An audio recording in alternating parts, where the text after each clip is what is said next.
નમસ્કાર વિદ્યાર્થીઓ, પ્રેરણા ચેનલમાં તમારું હાર્દિક સ્વાગત છે। તો વિદ્યાર્થીઓ, આજના વિડિયોમાં આપણે જે ભૂમિતિના જે પાયારૂપ આકારો છે અને એ આકારોના પરિમાણ શું છે એની વાત કરીશું તથા યુક્લિડે આપણને પૂર્વધારણા અને સ્વયંસિદ્ધ સત્યો તો આપ્યા, પરંતુ વિદ્યાર્થીએ પૂર્વધારણા અને સ્વયંસિદ્ધ સત્યો નામ એને કેમ આપ્યું અભ્યાસ કરીશું। તો વિદ્યાર્થીઓ, આપણે સૌપ્રથમ એ જોઈએ કે ભૂમિતિની અંદર જે આકારો હોય છે એ આકારોનું જે પરિમાણ છે, મતલબ કે એની જે સપાટીઓ છે એના જે પરિમાણ એટલે કે વિદ્યાર્થીઓ એને જે દર્શાવવાની પદ્ધતિ છે, બરાબર છે, એ આપણે જોઈશું। અને વિદ્યાર્થીઓ, આપણે આની અંદર એ માહિતી જોઈએ કે આકારોની આ પરિસ્થિતિ કેવી છે।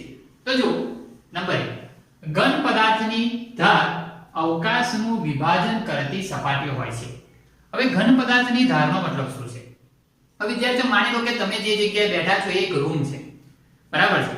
હવે એ રૂમમાં જ્યારે તમે બેઠા છો તો વાસ્તવની અંદર જ્યારે એ રૂમની રચના થઈ, મતલબ કે ઘરનું નિર્માણ થયું, ત્યારે એમાં રૂમનું નિર્માણ થયું, બરાબર છે। પણ માન લો કે વિચારો કે તમે સૌપ્રથમ પહેલા એક મેદાનમાં છો અને મેદાનમાં જ્યારે તમે એક રૂમ બનાવો છો ત્યારે તમે શું કરો છો તો કે આખું જે સમતલ છે, આખી જે અવકાશ છે, અવકાશ એટલે આખી જે દુનિયા છે વિદ્યાર્થીઓ, મતલબ કે જે મેદાનનો જે આખો ભાગ છે, મતલબ જમીન પ્રદેશ અને હવાનો પ્રદેશ, એમાં જ્યારે તમે દિવાલ બનાવો છો ત્યારે તમે શું કરો છો? એ અવકાશના ભાગ કરો છો। મતલબ કે તમે એમ કહેશો હવે કે રૂમની અંદરનો ભાગ અને રૂમની બહારનો ભાગ, બરાબર છે। તો વિદ્યાર્થીઓ, એ રીતે તમે શું કર્યું કે જે અવકાશ છે એના તમે ભાગ કર્યા, એટલા માટે લખ્યું છે કે ઘન પદાર્થની ધાર અવકાશનું વિભાજન કરતી સપાટીઓ છે। એટલે મતલબ કે તમે જો દિવાલ કરી દો છો તો દિવાલથી જે અવકાશ છે એનું વિભાજન થાય છે। મતલબ કે દિવાલની જમણી બાજુનો ભાગ તો દિવાલની ડાબી બાજુનો ભાગ, અથવા દિવાલની આગળનો ભાગ તો દિવાલની પાછળનો ભાગ, આપણે એવા શબ્દોથી એને બોલીશું। હવે વિદ્યાર્થીઓ, બીજો પોઈન્ટ લખ્યો છે કે સપાટી એટલે કે સમતલને જાડાઈ હોતી નથી। એટલે એક્ઝામ્પલ તરીકે વિદ્યાર્થીઓ, તમારી નોટબુકનું એક પેજ લઈ લો, બરાબર છે। હવે વિદ્યાર્થીઓ, આ નોટબુકનું એક પેજ એક એવું માની લે કે એક સપાટી એટલે કે એક સમતલ છે, તો વિદ્યાર્થીઓ એ જે સપાટી અને સમતલ છે તો વિદ્યાર્થીઓ એની કોઈ જાડાઈ હોતી નથી। મતલબ કે આજે હું બોર્ડ પર લખું છું કે તમે જમીનની સપાટી ઉપર બેઠા છો, તો વિદ્યાર્થીઓ સપાટી શબ્દ જ્યારે બોલીએ ત્યારે એમાં એની કોઈ જાડાઈનો સંદર્ભ આપણે ધ્યાન પર લેવાતો નથી, ફક્ત સપાટી શબ્દની જોડે જ આપણે એનું કામ છે। તો વિદ્યાર્થીઓ, અહીંયા એ આપણને કહે છે કે સપાટી ને કોઈ જાડાઈ હોતી નથી, મતલબ તમે સપાટી બોલો તેમાં કોઈ જાડાઈનો સમાવેશ થતો નથી। સપાટીની ધાર વક્ર કે રેખા હોઈ શકે। હવે તમને એ સમજાવું, માન લો કે જો કોઈ ચોરસ આકૃતિ હોય, કોઈ ત્રિકોણ આકૃતિ હોય કે કોઈ લંબચોરસ આકૃતિ હોય, તો એની જે ધાર છે વિદ્યાર્થીઓ એક રેખા હશે, સીધી રેખા હશે। પરંતુ માની લો કે વર્તુળ હશે, તો વિદ્યાર્થીઓ વર્તુળ હશે તો એની જે ધાર છે વિદ્યાર્થીઓ વળેલી હોય એટલે કે વક્ર કહેવાય। તો અહીંયા તમને એ વિધાન અહીંયા સમજાવે છે। હવે વિદ્યાર્થીઓ, આપણે એ જોઈએ કે રેખા અંતે તો બિંદુમાં પરિણમે છે। બિંદુમાં પરિણમે છે એનો મતલબ કે એનો અંત, માનો કે તમે કોઈ એક રેખાખંડ દોરો, અહીંયા ધારો કે આ રેખાખંડ છે એવું માની લે, તો આ રેખાખંડ શરૂ થઈ અને અહીંયા પૂર્ણ થાય છે, તો વિદ્યાર્થીઓ જે અંત છે એ તો એક ટપકું હશે, એ તો એક બિંદુ હશે। તો અહીં તમને બતાવે છે કે રેખા અંતે તો બિંદુમાં પરિણમે છે, મતલબ કે એનો છેલ્લો એન્ડ પોઈન્ટ એક બિંદુ હશે, બરાબર છે। ચલો આગળ જોઈએ વિદ્યાર્થીઓ, ઘનથી બિંદુ સુધી ક્રમશઃ આગળ વધતા જતા, બરાબર છે, પરિમાણ ઘટતું જાય છે। તો વિદ્યાર્થીઓ, એ બાબત આપણે અહીંયા જોઈએ કેવી રીતે થાય છે। તો વિદ્યાર્થીઓ, જો આપણે અહીંયા કોષ્ટક બનાવ્યા છે ભૌમિતિક પદાર્થ અને પરિમાણ, બરાબર છે। હવે વિદ્યાર્થીઓ જો, તો માન લો કે આપણી જોડે કોઈ ઘન પદાર્થ છે, ઘન પદાર્થને માટે હું તમને આમ જ કહીશ વિદ્યાર્થીઓ કે જો આપણે અહીં આકૃતિથી એવું હોય તો તમને સમજાય, એટલે તમને ઘન પદાર્થની વિશેષતા ખબર પડી જાય વિદ્યાર્થીઓ। ઘન પદાર્થ કોઈ નવી વસ્તુ નથી, આપણે આવા પદાર્થો છે વ્યવહારમાં ઘણી બધી જગ્યાએ વાપરેલા જ હોય છે અને વાપરીએ છીએ વિદ્યાર્થીઓ, બરાબર છે। તો આપણે એ બાબત અહીંયા જોવાની છે કે માની લો કે આપણી જોડે આવો કોઈ ઘન પદાર્થ હોય, બરાબર છે। તો વિદ્યાર્થીઓ, આવા ઘન પદાર્થની જો આપણે વાત કરીએ તો આ એની ઊંચાઈ કહેવાશે, બરાબર છે। આ વિદ્યાર્થીઓની લંબાઈ કહેવાશે, તો વિદ્યાર્થીઓ આ એની પહોળાઈ કહેવાશે, બરાબર છે। તો તમે જોઈ શકો છો કે કોઈ પણ ઘન પદાર્થ હોય તો એની લંબાઈ, પહોળાઈ અને ઊંચાઈ હોય, મતલબ કે એના કુલ કેટલા પરિમાણ કહેવાય વિદ્યાર્થીઓ? તો કે 3, બરાબર છે। એ જ રીતે વિદ્યાર્થીઓ માન લો કે કોઈ સપાટી એટલે કે વિદ્યાર્થીઓ આપણું આ બોર્ડ છે. આ બોર્ડને તમારે માપવું હોય તો તમે શું માપશો? એક લંબાઈ અને એક પહોળાઈ, અથવા પછી જો આને લંબાઈ કહો તો આને ઊંચાઈ કહો. તમે જનરલી તો આપણે લંબાઈ અને પહોળાઈ શબ્દ વાપરીએ છીએ, પણ ઘણા લોકો એને ઊંચાઈ પણ શબ્દ કહેતા હોય છે. તો વિદ્યાર્થીઓ ટૂંકમાં કોઈ પણ બે પરિમાણ હોય, જેમ કે વિદ્યાર્થીઓ ખાલી હું આટલા ભાગની જ વાત કરું, બરાબર છે, તો તમે શું કહેશો? આની પહોળાઈ કહેશો, અને વિદ્યાર્થીઓ આને શું કહેશો? ખાલી ઊંચાઈ. ખાલી આટલા જ ભાગની વાત કરીએ તો આ એક સપાટી થઈ ગઈ. એવી રીતે આ બીજી સપાટી, આ ત્રીજી સપાટી, બરાબર છે. તો વિદ્યાર્થી એમ કહી શકાય કે સપાટીના કુલ બે જ પરિમાણ હોય છે, બરાબર છે. હવે વિદ્યાર્થીઓ રેખાની વાત કરીએ. રેખા એટલે એક સીધી લીટી છે. હવે રેખાની કોઈ પહોળાઈ ના હોય વિદ્યાર્થીઓ, આપણે ખાલી એમ જ કહીશું કે રેખાને ખાલી એક જ પરિમાણ હોય, અને કયું છે વિદ્યાર્થીઓ? તો કે લંબાઈ. એટલે આપણે લખીશું એનું એક જ પરિમાણ છે 1. તો હવે વિદ્યાર્થીઓ અહીંયા જો ઘનથી બિંદુ સુધી ક્રમશઃ આગળ વધતા, ઘનથી બિંદુ સુધી એટલે ઘન, સપાટી, રેખા અને બિંદુ સુધી આગળ આમ નીચે તરફ આગળ વધે છે તો પરિમાણ ઘટતું જાય છે. પરિમાણ ઘટતું જાય છે એનો મતલબ કે 3 થયું, પછી 2 થયું, પછી 1 થયું, અને બિંદુને એક પણ પરિમાણ હોય નહીં. બિંદુ એટલે વિદ્યાર્થીઓ ટપકું. હવે આ ટપકાને તમે શું કહેશો? ના લંબાઈ હોય, ના પહોળાઈ હોય, ના ઊંચાઈ હોય. તો વિદ્યાર્થીઓ બિંદુનું કોઈ પરિમાણ હોતું નથી. તો વિદ્યાર્થીઓ આ જે પરિસ્થિતિ છે એની અંદર આપણે બીજી એક મહત્વની સમજ આમાંથી મેળવવાની છે કે જે યુક્લિડ છે એને આ જે બિંદુ છે, ધ્યાન રાખજો વિદ્યાર્થીઓ, બિંદુ, રેખા અને સમતલ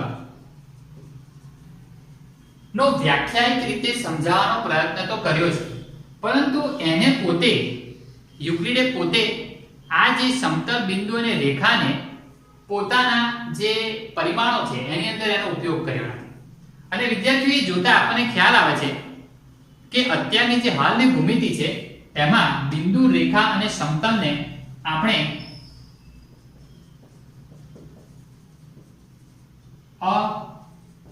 અવ્યાખ્યાયિત પદો કહીએ છીએ. અવ્યાખ્યાયિત પદોનો મતલબ શું છે વિદ્યાર્થીઓ? કે આપણને સપાટી, રેખા અને બિંદુની કોઈ વ્યાખ્યા ના આપી શકીએ. હા, સમજાઈ શકીએ, આકૃતિથી બતાવી શકીએ, બરાબર છે, પરંતુ એની કોઈ ચોક્કસ આપણે વ્યાખ્યા આપી શકતા નથી. એટલે વિદ્યાર્થીઓ બિંદુ, રેખા અને સમતલને અવ્યાખ્યાયિત પદો ભૂમિતિમાં ગણવામાં આવે છે. મતલબ કે આપણને એની કોઈ વ્યાખ્યા મળશે નહીં, બરાબર છે વિદ્યાર્થીઓ? તો તમે આ ધ્યાનથી જોઈ શકો છો. એ સિવાય તમે લંબચોરસની વ્યાખ્યા, ચોરસની વ્યાખ્યા, એવી વ્યાખ્યાઓ જુઓ છો, પરંતુ વિદ્યાર્થીઓ કદી તમને બિંદુ, રેખા અને સમતલની કોઈ પણ જગ્યાએ વ્યાખ્યા જોવા મળશે નહીં, કારણ કે વિદ્યાર્થીઓ અવ્યાખ્યાયિત પદ છે. આપણે એનો ઉપયોગ કરી શકીએ છીએ, આપણે આકૃતિથી દર્શાવી શકીએ છીએ, સમજાવી શકીએ છીએ, પરંતુ એની કોઈ ચોક્કસ વ્યાખ્યા આપણે આપી શકતા નથી, રજૂ કરી શકતા નથી.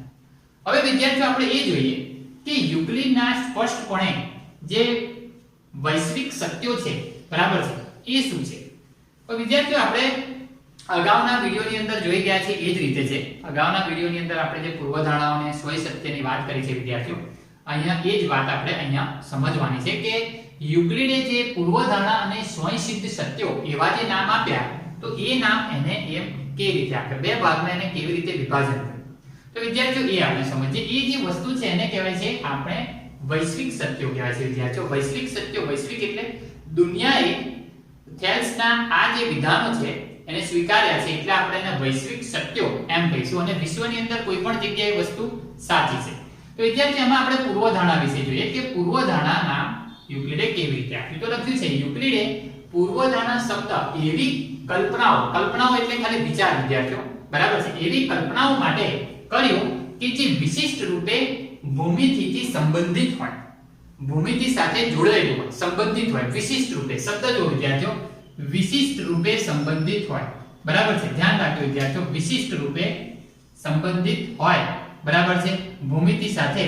તો એવા જે પદો છે, એવા જે વાક્યો છે, એના માટે એને પૂર્વધારણા શબ્દ આપે છે. પૂર્વધારણાને આપણે સ્વીકારી લેવાની છે વિદ્યાર્થીઓ કે આ વિધાનથી આ પરિણામ આ રીતે આવે, બરાબર છે, પણ એની આપણે સાબિતી આપી શકતા નથી, બરાબર છે. તો પૂર્વધારણા એક એવી વિશિષ્ટ રચના છે, કાલ્પનિક રચના છે જે ભૂમિતિ સાથે સીધો સંબંધ હોય છે. તો વિદ્યાર્થીઓ હવે બીજું જે છે સ્વયંસિદ્ધ સત્યો, આવું નામ કેમ આપ્યું? તો વિદ્યાર્થીઓ એ આપણે જોઈએ. અહીંયા જે લખ્યું છે એ પ્રમાણે બીજી તરફ એવી સંકલ્પનાઓ હતી કે જેને હંમેશા ગણિતમાં પ્રયોગ કરાયો અને તેને માત્ર ભૂમિતિ સાથે જ વિશેષ સંબંધ ન હતો. બરાબર છે, ધ્યાન રાખજો કે તેને સાથે માત્ર ભૂમિતિ સાથે સંબંધ ન હતો. બરાબર છે, તો યુક્લિડે તેને સ્વસિદ્ધ સત્યો નામ આપ્યું. વિશિષ્ટ સાથે સંબંધિત હતા તેને પૂર્વધારણા, અને વિશિષ્ટ રૂપે સંબંધિત ન હતા મતલબ કે ભૂમિતિ સિવાય એનો ઉપયોગ બીજા કોઈ સંદર્ભમાં પણ કરી શકાય, તો એવી જ એક સંકલ્પનાઓ એટલે કે કાલ્પનિક વિચારો છે. બરાબર છે, જેને આપણે સાબિતી આપીને મેળવી શકેલા છે, પરંતુ એનો ઉપયોગ ફક્ત ભૂમિતિ સાથે જ નથી, એ સિવાય બીજે કોઈ ચીજ વસ્તુઓ સાથે પણ જોડાયેલો છે. તો એવા પરિણામોને, એવા વાક્યોને સ્વયંસિદ્ધ સત્યો એવું નામ યુક્લિડે આપેલું છે. તો વિદ્યાર્થીઓ, હવે આપણે આના પછીના દાખલાઓમાં આગળ વધીએ. તો વિદ્યાર્થીઓ, આજના વિડીયોમાં આપણે યુક્લિડની જે પાંચમી પૂર્વધારણા છે એ પૂર્વધારણામાં રહેલ પ્લેફેરની પૂર્વધારણા અને અયુક્લિડની જે ભૂમિતિ છે તથા વિદ્યાર્થીઓ આપણે સ્વાધ્યાય 5.2 નો અભ્યાસ કરીશું. તો વિદ્યાર્થીઓ, આપણે આ જે ભાગ છે એની અંદર આ પ્રકરણ પણ આપણું પૂરું થઈ જશે. અને વિદ્યાર્થીઓ, આપણે એ સમજવાનું છે કે યુક્લિડે જે ભૂમિતિનો ઉદય કર્યો, બરાબર છે, ભૂમિતિની શરૂઆત કરી, તો વિદ્યાર્થીઓ એને એમાં કયા કયા તાર્કિક સ્વયંસિદ્ધ સત્યો અને પ્રમેયોનો ઉપયોગ કર્યો હતો, અને અયુક્લિડની જે ભૂમિતિ ઉત્પન્ન થઈ, બરાબર છે, કે જેનો એ ઉદય થયો છે એ કેવી રીતે થયો, તો આપણે બંને વચ્ચેનું એ જોડાણ જોઈશું. તો વિદ્યાર્થીઓ, શરૂઆતમાં આપણે આજના વિડીયોનું કામ શરૂ કરીએ તો જો યુક્લિડની પાંચમી પૂર્વધારણાને સમકક્ષ અનેક વિધાનો છે, તેમાંથી પ્લેફેરની પૂર્વધારણા અગત્યની છે. તો જે વિદ્યાર્થીઓ પાંચમી પૂર્વધારણા છે એ ખૂબ જ અગત્યની હતી. અને વિદ્યાર્થીઓ, હું તમને કહું કે યુક્લિડ પોતે પણ પાંચમી પૂર્વધારણાને એક પ્રમેય તરીકે માનતો હતો. વિદ્યાર્થી, પૂર્વધારણાની અંદર પ્લેફેરની એક પૂર્વધારણા છે, અને એ પૂર્વધારણા આ પ્રકારની છે કે દરેક રેખા L અને તેના પર ન હોય તેવા પ્રત્યેક બિંદુ P માટે એક અનન્ય રેખા M એવી હોય કે જે P માંથી પસાર થાય છે અને L ને સમાંતર હોય છે. તો વિદ્યાર્થી, આ જે વિધાન તમને જે બતાવ્યું છે એનો મતલબ શું થાય વિદ્યાર્થીઓ તમને સમજાવો કે માની લો કે આપણી જોડે કોઈ એક રેખા આવી L છે અને આ L ની બહારનું કોઈ બિંદુ આપણે લઈ લઈએ P.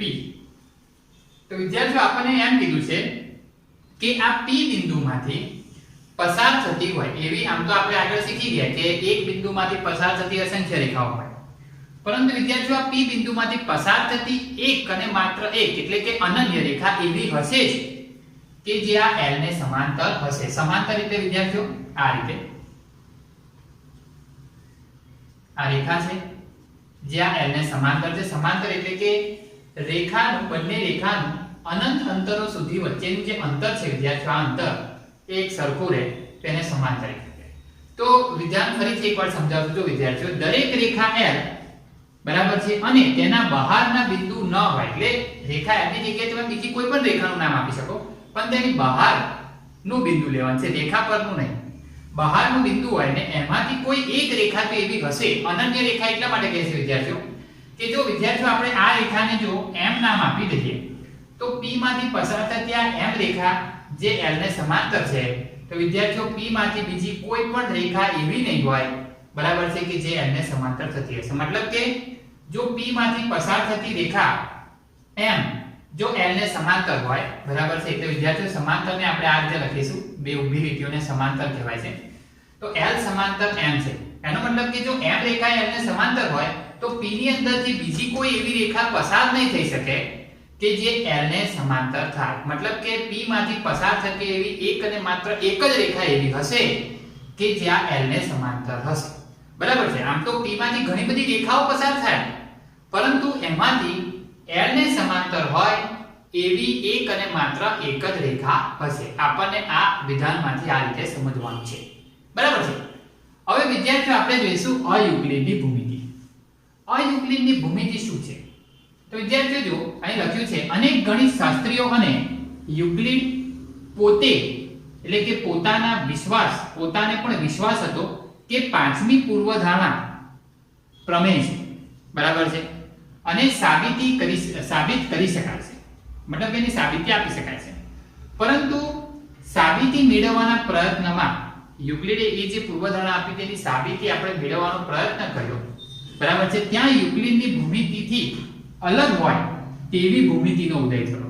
યુક્લિડની ભૂમિતિથી કંઈક અલગ જ હોય એ પ્રકારની નવી ભૂમિતિનો ઉદય થયો અને એ ભૂમિતિને કહેવાય છે અયુક્લિડની ભૂમિતિ, બરાબર છે.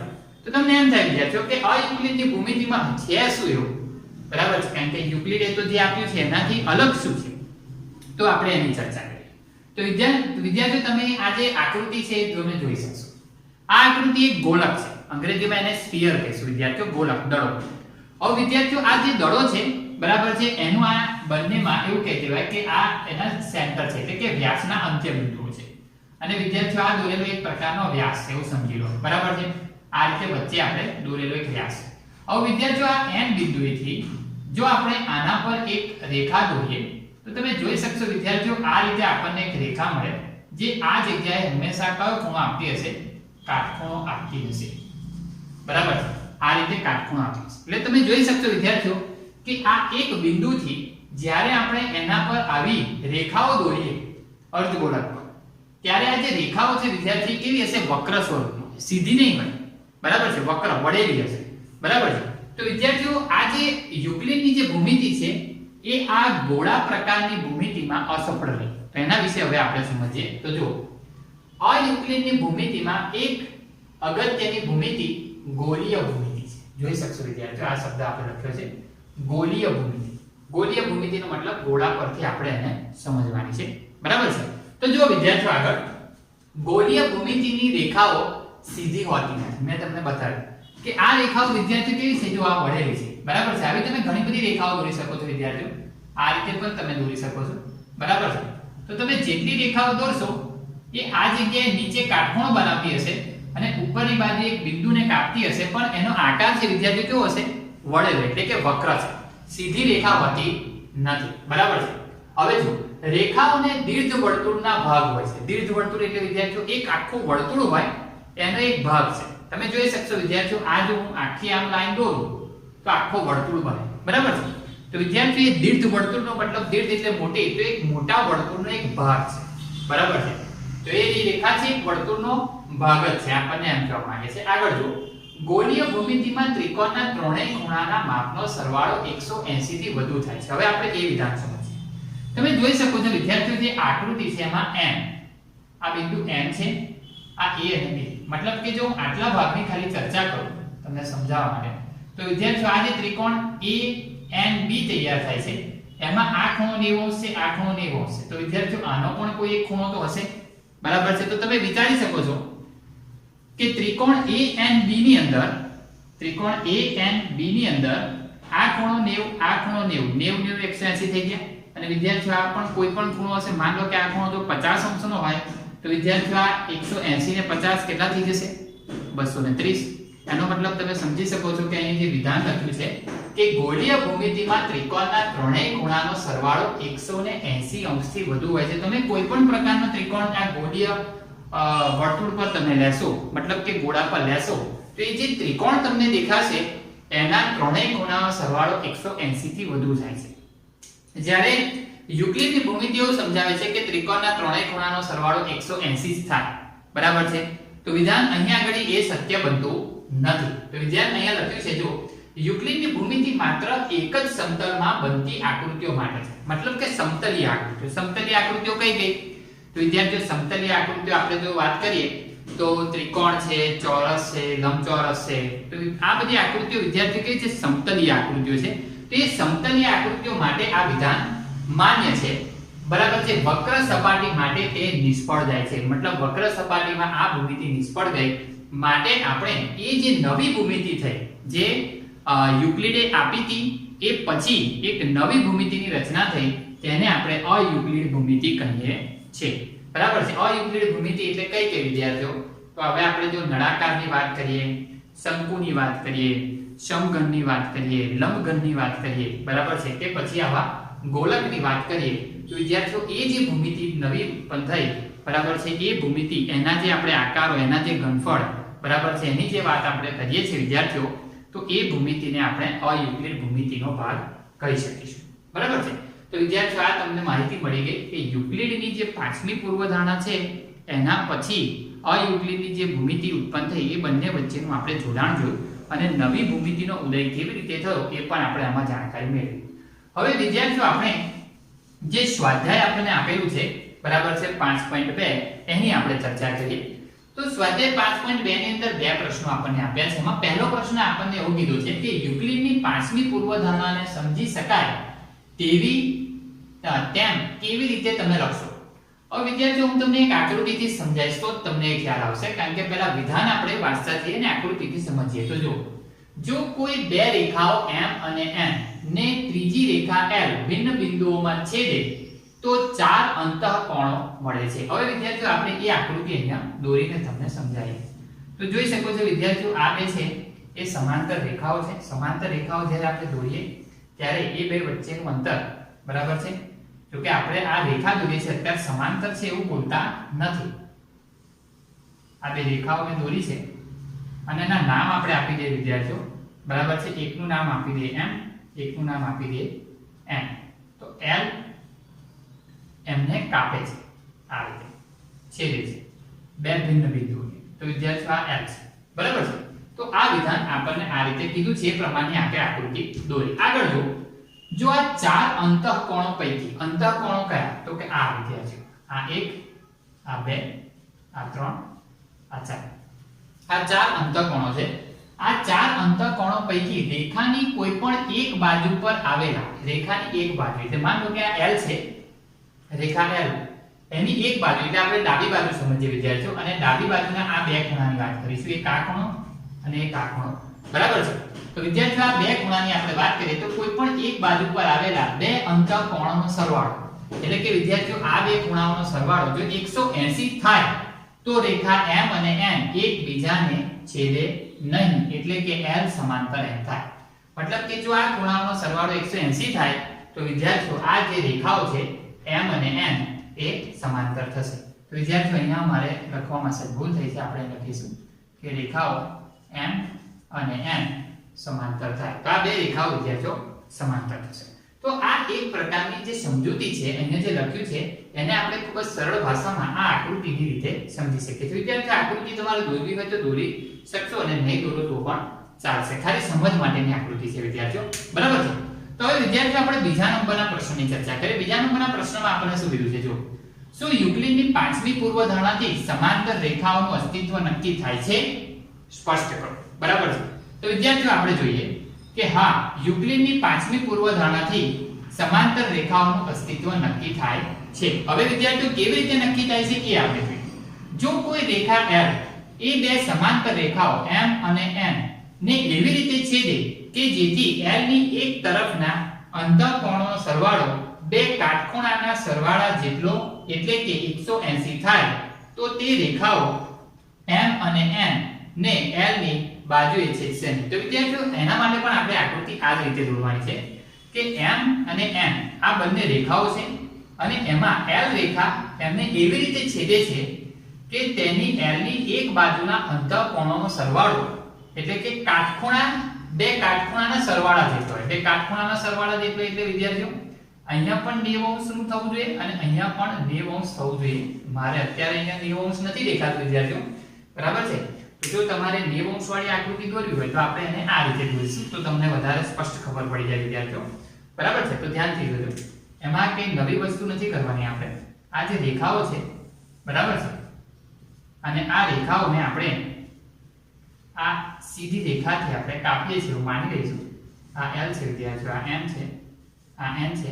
તો વિદ્યાર્થીઓ આ અને આ જો કાટખૂણો હોય મતલબ કે બે કાટખૂણાના સરવાળા જેટલો હોય તો વિદ્યાર્થીઓ આપણે એમ કહી શકાય કે m અને n એ આ l ની આ બાજુએ તો સમાંતર છે, મતલબ કે છેદશે નહીં. એ જ રીતે વિદ્યાર્થીઓ જો એની બીજી બાજુએ પણ કાટખૂણાના સરવાળા જેટલો થાય તો વિદ્યાર્થીઓ સમજી શકાય કે આ બાજુ પણ એ આગળ જતા છેદશે નહીં.